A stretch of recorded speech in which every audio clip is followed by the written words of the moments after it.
Guys, itong mga avocado na to, sabay-sabay na hinog. Oh, tingnan mo, parang sira na siya. Overripe na yung iba. Yan. Ang hirap pa hinugin ng avocado. Matagal. So, itry natin. Sa lahat ng ito, merong kakaiba. May naiiba.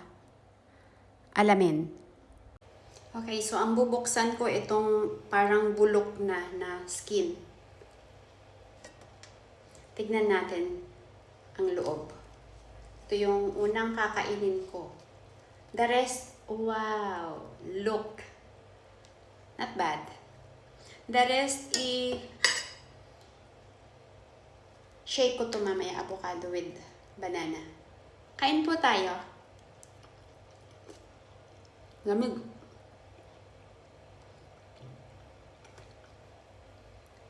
Nilagay ko kasi sa ref dahil overripe na siya. Para ma-hold pa yung hinog. Ito galing Kenya. Now, itry ko. May kakaiba dito. Look at this. Ang laki niya. Tingnan mo kasing laki ng mukha ko. Ito na may galing Pilipinas. Shout out po sa nagbigay. Naawa ako dito. Tinatabi-tabi ko pa kasi sayang. Dahil galing sa Pilipinas. So, hindi ko muna siya kinain. Natakot ako, baka masira.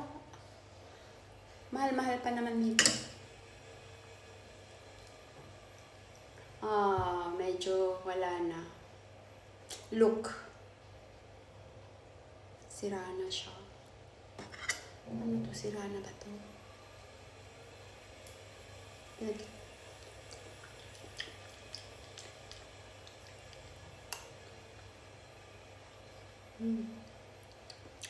Okay pa naman siya.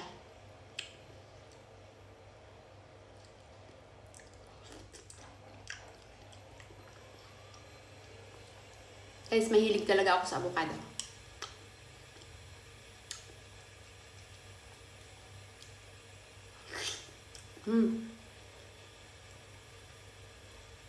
The rest, sa dami nito, parang 12-13 pieces. Masarap din itong galing Kenya.